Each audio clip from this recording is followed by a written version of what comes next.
નમસ્તે વિદ્યાર્થી મિત્રો, કોરોનાની મહામારી વચ્ચે સર્જાયેલ લોકડાઉન પરિસ્થિતિમાં તક્ષશિલા વિદ્યાલય બાય અરવલ્લી દ્વારા ધોરણ 10 ના ડિસ્ટન્સ લર્નિંગમાં તમારું હાર્દિક સ્વાગત છે. તો વિદ્યાર્થી મિત્રો, આજે આપણું લેક્ચર નંબર 8 છે. આપણું આજે પ્રકરણ છે ધોરણ 10 નું 10મા નંબરનું પ્રકાશનું પરાવર્તન અને વક્રીભવન, જેમાં આપણે લેક્ચર 7 સુધી અંતર્ગોળ અરીસા વડે રચાતા પ્રતિબિંબો, એના ઉપયોગો તથા એના કારણો વિશેની સમજૂતી મેળવી. હજુ પણ બી આપણા જે ટોપિક છે, જે ચાલી રહ્યો છે ટોપિક એ ગોળી અરીસાનો જ છે, જેમાં આપણે બે અરીસા શીખવાના હતા, અંતર્ગોળ અરીસો અને બહિર્ગોળ અરીસો.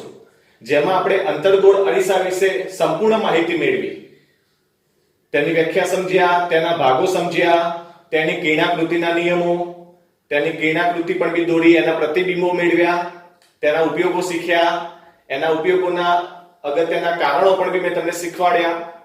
ઓકે, તો એના બધા જ ટોપિકો યાદ રાખજો, પરીક્ષા માટે 1 2 3 ગુણની અંદરથી આવતા હોય છે પ્રશ્ન. તો આજે આપણે લેક્ચર નંબર 8 ની અંદર એવો જ એક ગોળીય અરીસો, જેનું નામ છે બહિર્ગોળ અરીસો. અત્યાર સુધી અંતર્ગોળ અરીસો સમજ્યા હતા બેટા. હવે આજે આપણે બહિર્ગોળ અરીસા વડે રચાતા પ્રતિબિંબોની કિરણાકૃતિ સમજવાની છે. જેવી રીતે અંતર્ગોળ અરીસો દોર્યો હતો, એવી જ રીતે બહિર્ગોળ અરીસો દોરવાનો છે. અને એની અંદર પ્રતિબિંબ મેળવવા માટે જેવી રીતે અંતર્ગોળમાં યુઝ કર્યા હતા નિયમો, પેલા 3 સમાંતર વાળું, F વાળું અને C વાળું, જે આપણે કિરણો પસાર કર્યા હતા, નિયમો વાપર્યા હતા, એ જ નિયમો આપણે બહિર્ગોળ અરીસામાં પણ વાપરવાના છે. એટલે નિયમોમાં કોઈ ચેન્જ નથી. પણ એક ખાસિયત યાદ રાખજો આની અંદર, કે આપણે બે નિયમો જે વાપરવાના છે પ્રતિબિંબ મેળવવા માટે બહિર્ગોળ અરીસામાં, એ કયા બે નિયમો યાદ રાખજો? તો પહેલો નિયમ સમાંતર વાળો યાદ રાખજો, અને જે બીજો નિયમ વાપરવાનો છે એ C વાળો નિયમ યાદ રાખજો. ઓકે, આ બંને નિયમો ઉપરથી આપણા અરીસાના પ્રતિબિંબ મળી જશે બહિર્ગોળના. ઓકે, અને બહિર્ગોળમાં બે જ પ્રતિબિંબ મળે છે વધુમાં વધુ. ઓકે, તો બે પ્રકારના જ પ્રતિબિંબ મળે છે, એટલે આની અંદર આપણે સરળતાથી સમજી શકીશું. જેવી રીતે અંતર્ગોળમાં 6 પ્રતિબિંબ મળ્યા, એવી જ રીતે બહિર્ગોળમાં ફક્ત 2 જ મળે છે. એટલે ટોટલ અરીસાના, ગોળી અરીસાના 8 પ્રતિબિંબ થશે, 6 અંતર્ગોળ અરીસાના અને 2 બહિર્ગોળ અરીસાના. ક્લિયર? તો આજે આપણે બહિર્ગોળ અરીસા વડે રચાતા પ્રતિબિંબોની કિરણાકૃતિ, એ પણ બી 3 માર્ક્સમાં પૂછાઈ શકે છે. બરોબર? મેં અહીંયા બોર્ડમાં તમને દર્શાવ્યું છે, અને આની નોટ્સ પણ બી યોગ્ય રીતે તમે બનાવજો રંગીન પેનથી. ઓકે, જેથી કરીને તમને પરીક્ષા સમયે કામ લાગે, વાંચી શકો. બરોબર? કારણ કે મેં જે ભાષામાં લખ્યું છે, સરળ ભાષામાં તમને સમજાવવાનો પ્રયત્ન કર્યો છે. ક્લિયર? ચલો, તો બહિર્ગોળ અરીસા વડે રચાતા પ્રતિબિંબોની કિરણાકૃતિ. તો સમજી લો કે પહેલું જે પ્રતિબિંબ આપણે જોઈએ બહિર્ગોળ અરીસામાં, તો વસ્તુ સ્થાન સમજી લો કે અનંત અંતરે છે. અને મેં તમને અગાઉ પણ બી સમજાવ્યું, અનંત અંતરે કોઈ પણ બી વસ્તુ દોરવાની જરૂર પડતી નથી. અને અનંત અંતરેથી જે પણ બી પ્રકાશના કિરણો આવશે એ બધા સમાંતર આવશે. ક્લિયર? તો સમાંતર કિરણો આવવા દેવાના છે, એમાં બીજો કોઈ નિયમ વાપરવાનો નથી. ઓકે, તો દોરવા માટેની પેટર્ન મેં તમને શીખવાડી છે. સૌપ્રથમ મુખ્ય અક્ષ દોરી દો, પરંતુ આની અંદર જેવી રીતે ડાબી બાજુથી ચાપ મારતા હતા અંતર્ગોળમાં, પરંતુ બહિર્ગોળમાં જમણી બાજુથી ચાપ મારવાનો. અહીંયા સેન્ટર મૂકવાનું અને અહીંયા પેન્સિલ વડે ચાપ મારી દેવાનો. ઉપર 4 લાઈન, નીચે 4 લાઈન. સેન્ટર તમારું C થઈ જશે, અને P અને C ની વચ્ચોવચ્ચ 5 સેન્ટીમીટરે તમારું F આવી જશે. ક્લિયર? તો આ ધ્યાન રાખવાનું છે, કારણ કે બહિર્ગોળ અરીસામાં વક્રતા કેન્દ્ર, કેન્દ્ર લંબાઈ, મુખ્ય કેન્દ્ર એ બધું કઈ સાઈડ હોય છે? જમણી સાઈડ. અને અંતર્ગોળ અરીસામાં ડાબી સાઈડ હોય છે. આટલું ધ્યાન રાખવાનું છે, કારણ કે આની અંદર જે પરાવર્તક સપાટી છે બહારની તરફ ઉપસેલી છે. જો, ઓકે, જે વ્હાઇટ લાઈન મેં દોરેલી છે એ પરાવર્તક સપાટી છે, બહારની તરફનો ભાગ વક્રકાર છે. ક્લિયર? આ ધ્યાન રાખજો. અને જે મેં અહીંયા કેસરી કલરથી જે લાઈન દોરી છે ખરબચડી સાઈડ છે, એટલે અંદરની સાઈડ ખરબચડી અને બહારની સાઈડ જે ઉપસેલી છે એ ચળકતી લીસી છે, માટે એને આપણે બહિર્ગોળ અરીસો કહીએ છીએ. ઓકે, તો દોરવામાં જે ભાગ હતા એ બધા કમ્પ્લીટ થઈ ગયા. હવે આપણે વસ્તુને મૂકી દઈએ અનંત અંતરે. તો અનંત અંતરેથી મુખ્ય અક્ષને કેવા કિરણો આવવાના છે? બધા જ સમાંતર. તો મેં અહીંયા તમને બે કિરણો સમાંતર બતાવ્યા છે. બે થી વધારે બતાવવાની કોઈ જરૂર નથી. બે કિરણો મેં તમને અહીંયા બતાવ્યા. સમાંતર કિરણો આયા, અરીસા ઉપર અથડાયા. નિયમ અનુસાર સમાંતર આવતા પ્રકાશના કિરણો પરાવર્તન પામીને ક્યાં જશે? મુખ્ય અક્ષમાંથી પસાર થશે. આવું આપણે શીખ્યા હતા. અને બહિર્ગોળમાં મુખ્ય કેન્દ્રમાંથી પસાર થશે. પરંતુ બહિર્ગોળમાં શું થશે? મુખ્ય કેન્દ્ર F માંથી પસાર થશે એવો ભાસ થાય છે. કારણ કે અરીસાથી અથડાઈને જો આમ જતા રહ્યા બંને કિરણો સામેની સાઈડ, પણ પાછળની બાજુ લંબાવતા મુખ્ય કેન્દ્ર F માંથી પસાર થતા હોય એવો ભાસ થાય છે. તો આ બંને કિરણો જો મેં ડોટેડ લાઈન થી F માંથી પસાર કર્યા છે પાછળની સાઈડ. ઓકે, એક આ કિરણ અને એક આ કિરણ પાછળની સાઈડ F માં ભેગા થાય છે. ક્લિયર? તો અહીંયા F આગળ વસ્તુનું અનંત અંતરે રહેલી વસ્તુનું આભાસી, ચત્તુ અને વસ્તુ કરતા અત્યંત નાનું બિંદુવત પ્રતિબિંબ મળે છે. અને એ પણ બી અરીસાની પાછળ રહેલા F ઉપર. ઓકે, તો આ થઈ ગયું આપણું વસ્તુ સ્થાન, પ્રતિબિંબ સ્થાન, પ્રતિબિંબ પ્રકાર અને પરિમાણ. ક્લિયર? તો તમારે પરીક્ષામાં 3 માર્ક્સમાં પૂછાય તો આકૃતિ અને આ ચારે ચાર વસ્તુ તમારે આવી રીતે બતાવી દેવાની. ક્લિયર? તો વસ્તુ સ્થાન અનંત અંતરે હશે તો પ્રતિબિંબ સ્થાન ક્યાં મળશે? અરીસાની પાછળ F ઉપર જ મળશે. ઓકે, પણ અહીંયા આભાસી મળે છે. પ્રતિબિંબનો પ્રકાર કેવો થશે? આભાસી અને ચત્તુ. યાદ રાખવાનું, આભાસી હંમેશા ચત્તુ જ હોય છે અને ચત્તુ પ્રતિબિંબ હંમેશા આભાસી હોય છે. અને એનું પરિમાણ તમે જોઈ શકો છો કે વસ્તુનું પરિમાણ એકદમ ટપકા સ્વરૂપે મળશે F ઉપર, એટલે કે બિંદુવત પ્રતિબિંબ મળશે. ઓકે, તો પ્રતિબિંબનું પરિમાણમાં શું લખવાનું? બિંદુવત, અતિ સૂક્ષ્મ પ્રતિબિંબ. ઓકે, આટલું યાદ રાખવાનું છે. તો આ થઈ ગયું આપણું બહિર્ગોળ અરીસા વડે રચાતું પ્રતિબિંબની પહેલી કિરણાકૃતિ. ઓકે, પહેલું પ્રતિબિંબ. એવી જ રીતે બહિર્ગોળમાં બીજું જે પ્રતિબિંબ મળે છે એ ખૂબ જ અગત્યનું છે. એમાંથી એક કારણ પણ બી પૂછાય છે. ઓકે, એ કારણ પણ બી આપણે જોવાનું છે અને સાથે સાથે આની કિરણાકૃતિ પણ બી આપણે જોઈએ. તો બહિર્ગોળ અરીસામાં બીજા નંબરનું જે પ્રતિબિંબ મળે છે એમાં વસ્તુ કઈ જગ્યાએ મૂકેલી છે અને કેવું પ્રતિબિંબ મળે છે એનો અભ્યાસ કરીએ આપણે. ચલો, તો બહિર્ગોળ અરીસામાં વસ્તુ સ્થાન અનંત અંતર અને P ની વચ્ચે ગમે ત્યાં મૂકીએ. કારણ કે તમે જો બહિર્ગોળ અરીસાની આ બાજુ કોઈ જાતનું C કે કોઈ જાતનું F કે એવું કશું જ નથી. એટલે તમે બહિર્ગોળ અરીસામાં ધ્રુવ P અને અનંત અંતરની વચ્ચે ગમે ત્યાં વસ્તુ મૂકી શકો છો. તો તમે વસ્તુને અહીંયા મૂકી શકો, અહીંયા મૂકી શકો, અહીંયા પણ બી મૂકી શકો, ગમે ત્યાં મૂકજો તો એનું પ્રતિબિંબ તમને P અને F ની વચ્ચે જ મળશે. કેમ એ જોઈ લઈએ. તો સમજી લો, ધારો કે આપણે P થી અહીંયા એક વસ્તુ મૂકી છે, બહિર્ગોળ અરીસાથી આટલા અંતરે વસ્તુ મૂકેલી છે. સમજી લો કે H હાઈટ ની વસ્તુ છે, એ બી એનું નામ છે. વસ્તુના ટોચ ઉપરથી આપણે બે પ્રકાશના કિરણો આપાત કરીશું.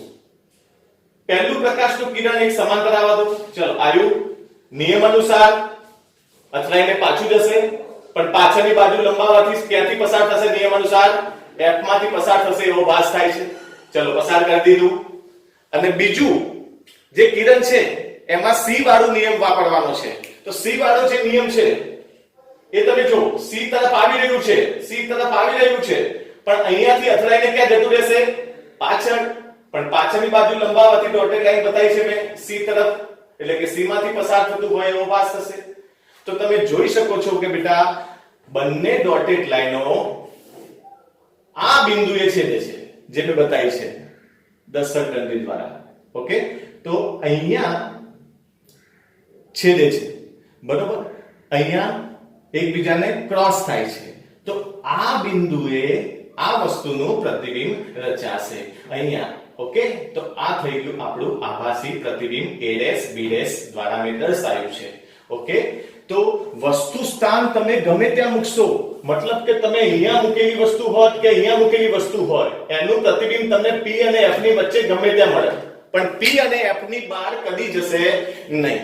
આ એની ખાસિયત છે. બહિર્ગોળ અરીસાની અંદર વસ્તુ તમે ગમે ત્યાં મૂકો એનું પ્રતિબિંબ P અને F ની વચ્ચે જ રહે, એની બહાર કદી નહીં નીકળે. ઓકે, આ ખાસ ધ્યાન રાખવાનું છે આની અંદર. અને આના ઉપયોગથી આ જે એની ખાસિયત છે એના ઉપયોગથી આપણે વાહનોની સાઇડ ગ્લાસમાં પણ બી આ અરીસાનો ઉપયોગ કરીએ છીએ. એવું તમને હમણાં સમજાવું છું આગળ. ઓકે, તો વસ્તુ સ્થાન તમે અનંત અંતર અને P ની વચ્ચે ગમે ત્યાં મૂકશો તો એનું પ્રતિબિંબ તમને ક્યાં મળશે? P અને F ની વચ્ચે જ મળશે. ઓકે, અને એનો પ્રકાર કેવો હશે? આભાસી અને ચત્તુ. જો આભાસી અને ચત્તુ. અને દેખીતી રીતે ખ્યાલ આવે છે એનું પરિમાણ વસ્તુ કરતા નાનું છે. વસ્તુ કરતા નાનું છે. ક્લિયર? તો આ થઈ ગયું આપણું બીજા નંબરની જે ક્રિયાકૃતિ છે બહિર્ગોળમાં, અને બીજા નંબરનું પ્રતિબિંબ. આનાથી વધારે પ્રતિબિંબ તમને નહીં મળી શકે, કારણ કે તમે ગમે ત્યાં વસ્તુ મૂકશો આને બહાર કદી પ્રતિબિંબ નહીં જાય. જો એ કેમ નહીં જાય?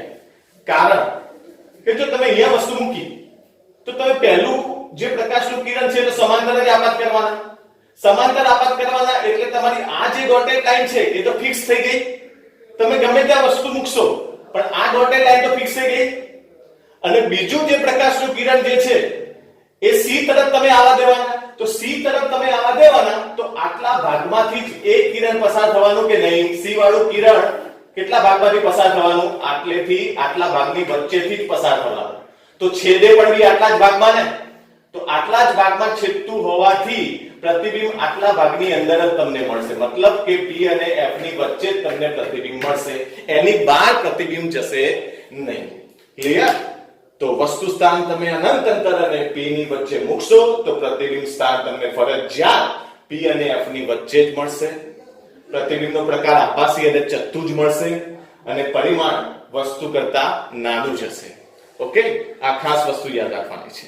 તો તમે આ બંને ક્રિયાકૃતિ ઉપરથી એટલી તો સમજ પડી ગઈ કે બહિર્ગોળ અરીસામાં હંમેશા આભાસી જ પ્રતિબિંબ મળે છે. એમાં કદી વાસ્તવિક પ્રતિબિંબ મળતા નથી. જો બંનેમાં આભાસી આભાસી. ઓકે, તો બહિર્ગોળ અરીસાઓ વાસ્તવિક પ્રતિબિંબ રચી શકતા નથી, એ હંમેશા આભાસી જ પ્રતિબિંબ રચે છે. અંતર્ગોળમાં આપણને 5 વાસ્તવિક મળ્યા અને એક જ આભાસી મળ્યું. તો આ બધા ટોપિકો હેતુલક્ષી માટે ખાસ યાદ રાખવાના. ઓકે, લાઈન ટુ લાઈન તૈયાર કરવાની અને બુક ખાસ વાંચવાની અને આ નોટ્સ વાંચવાની. બરાબર? ક્લિયર? હવે આપણે એના પછીનો જે પ્રશ્ન છે એ સમજીએ. બહિર્ગોળ અરીસાનો ઉપયોગ. જેવી રીતે મેં તમને અંતર્ગોળ અરીસાની ક્રિયાકૃતિઓ પ્રતિબિંબ સમજાયા હતા, પછી એના ઉપયોગો જોયા હતા, એવી જ રીતે બહિર્ગોળ અરીસાના પ્રતિબિંબો બાદ આપણે એનો ઉપયોગ જોઈ લઈએ. અંતર્ગોળમાં મેં તમને 4 ઉપયોગો સમજાયા હતા. બહિર્ગોળમાં 1-2 ઉપયોગો ખાસ છે, એ જોઈ લઈએ. તો પહેલો ઉપયોગ છે જે તમે વારે ઘડીએ વારંવાર વાપરો છો, વાહનો ચલાવો છો, એક્ટિવા છે તમારી, બાઇક્સ છે. ઓકે, ફાધર જે બધું ચલાવતા હશે તમારા, તો એની અંદર તમે વાહનો જે ચલાવો છો એ વાહનોની જે સાઇડ ગ્લાસ હોય છે, વાહનોનો જે સાઇડ ગ્લાસ હોય છે, સાઇડ, જેનાથી મદદથી તમે પાછળની વસ્તુઓ જોઈ શકો છો, જેથી કરીને જ્યારે તમે રસ્તાને ક્રોસ કરો અથવા કોઈ ટર્ન લો ત્યારે ખાસ કરીને પાછળની બાજુ જોઈએ છે, ઓવરટેક કરીએ છીએ ત્યારે પણ બી આપણે સાઇડ ગ્લાસનો ઉપયોગ કરીએ છીએ.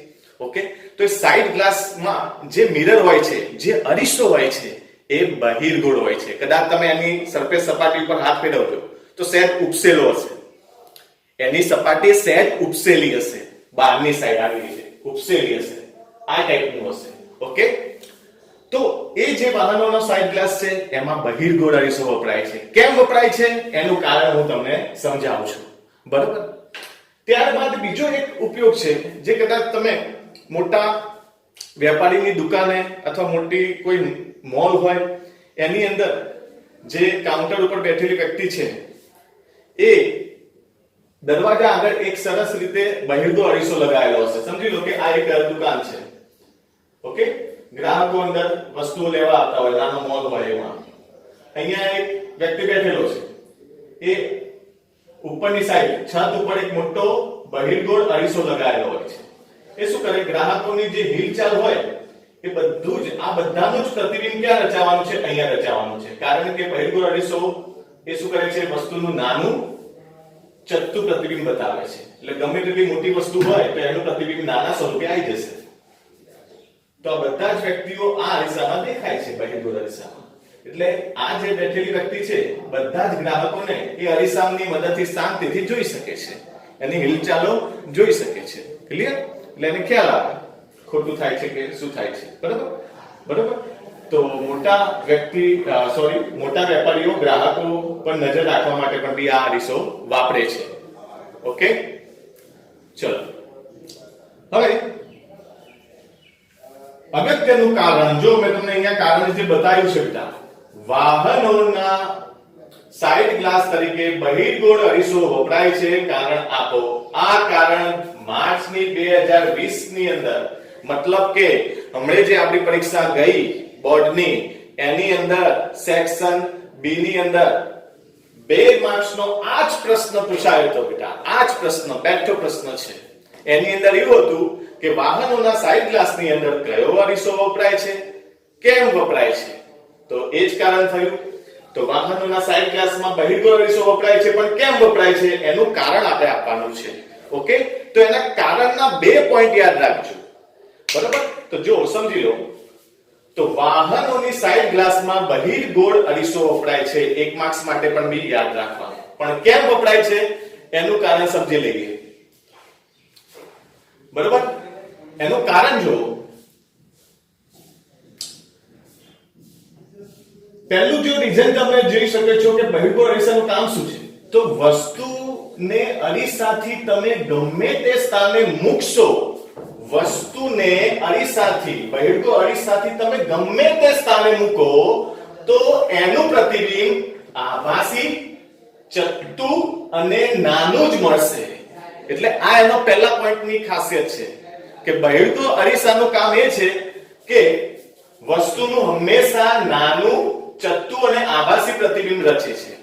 ઓકે, આ એની પહેલી ખાસિયત છે. ઓકે, બીજી ખાસિયત શું છે કે બહિર્ગોળ જે અરીસો છે એ બહારની બાજુ વક્રાકાર છે. બહારની બાજુ વક્રાકાર છે. તો તમે જોઈ શકો છો કે પરાવર્તક સપાટીની જે ભાગ છે એ કેટલો લંબાઈ જાય છે. સમજી લો કે આ અરીસો સીધો છે, તો સીધા અરીસાની લંબાઈ અને આ અરીસાની પરાવર્તક સપાટીની લંબાઈમાં બોલો કોની લંબાઈ વધારે થશે? બહિર્ગોળ અરીસાની પરાવર્તક સપાટીની લંબાઈ વધારે થશે. તો બહારનો ભાગ જે પરાવર્તક છે એનો જે દ્રષ્ટિ ફલક કહેવાય, મતલબ કે દ્રષ્ટિ ક્ષેત્ર વધી જવાનું. આટલું દ્રષ્ટિ ક્ષેત્ર થવાનું, આટલેથી આટલું, મતલબ કે આટલો ભાગ આખો જોઈ શકવાનો. ઓકે, તો દ્રષ્ટિ ક્ષેત્ર વધી જાય છે બહિર્ગોળ અરીસામાં, કારણ કે બહારની બાજુ ઉપસેલી છે.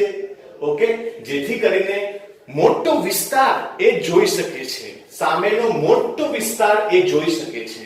સામેથી મોટી ટ્રક આવતી હશે, ગમે તેટલી મોટી ટ્રક હશે તો પણ બી એને વસ્તુ દેખાય છે. ઓકે, આ ખાસ યાદ રાખવાનું છે. તમે જો તમે વાહન ચલાવતા હોય, પાછળથી ટ્રક આવતી હોય, પાછળનો ટ્રાફિક હોય, તો પણ બી તમને સરળતાથી આખો ટ્રાફિક, આખો ટ્રક તમને તમારા સાઇડ ગ્લાસમાં દેખાશે, જેથી કરીને તમે સરળતાથી વાહન ચલાવી શકો છો, ઓવરટેક કરી શકો છો, સાઇડ આપી શકો છો અને ટર્ન લઈ શકો છો. ઓકે, પણ જો તમને આખી વસ્તુ ન દેખાતી હોય તો ખબર જ ના પડે કે કયું વાહન આવે છે. ઓકે, તો આ ધ્યાન રાખવાનું છે. તો બહિર્ગોળ અરીસાનો ઉપયોગ કેમ સાઇડ ગ્લાસમાં થાય છે, તો એના 2 રીઝનો યાદ રાખવાના કે વસ્તુને બહિર્ગોળ અરીસાથી તમે ગમે ત્યાં મૂકશો તો એનું આભાસી, ચત્તુ અને નાનું પ્રતિબિંબ મળે છે. અને બીજું રીઝન એ છે કે બહિર્ગોળ અરીસાની બહારની બાજુ વક્રાકાર હોવાથી દ્રષ્ટિ ફલક ખૂબ જ મોટો મળે છે, જેથી કરીને ડ્રાઈવર પાછળનો સમગ્ર ટ્રાફિક જોઈ શકે છે. ઓકે, અને સરળતાથી વાહન ચલાવી શકે છે. માટે બહિર્ગોળ અરીસાનો ઉપયોગ વાહનોની સાઇડ ગ્લાસમાં થાય છે. ઓકે બેટા, તો આ કારણો, જેવી રીતે અંતર્ગોળના પણ મેં તમને 2 કારણો શીખવાડ્યા હતા, વાહનોની હેડલાઇટમાં અને બીજું કારણ સૌર ભઠ્ઠીમાં. એવી જ રીતે બહિર્ગોળની અંદર પણ બી એક કારણ છે જે બોર્ડમાં પૂછાતું હોય છે. ઓકે, તો આ કારણ ખાસ યાદ રાખજો અને અંતર્ગોળના 2 કારણો યાદ રાખજો, જેથી કરીને તમને 2 માર્ક્સનો પ્રશ્ન પૂછાય તો તમે લખી શકો છો. સમજીને તૈયાર કરજો. પહેલો પોઈન્ટ યાદ રાખવાનો કે બહિર્ગોળમાં આભાસી ચતુર નાનું પ્રતિબિંબ મળે, અને બીજો પોઈન્ટ યાદ રાખવાનો કે બહારની બાજુ વક્રાકાર હોવાથી દ્રષ્ટિફલક મોટો બને છે અને સમગ્ર ટ્રાફિક જોઈ શકાય છે પાછળનો. ઓકે, તો આ પોઈન્ટ યાદ રાખશો. બરાબર. અને કિરણાકૃતિ પણ બી દોરીને પ્રેક્ટિસ કરજો. 3 થી 4 વખત દોરવાની, એકદમ એક્યુરેસી થી દોરવાની. બરાબર. તો તમને 3 માર્ક્સ અચૂકથી મળશે. ઓકે, તો આજનો જે આપણો લેક્ચર છે અહીંયા આપણે સમાપ્ત કરીએ છીએ. ભારત માતા કી જય.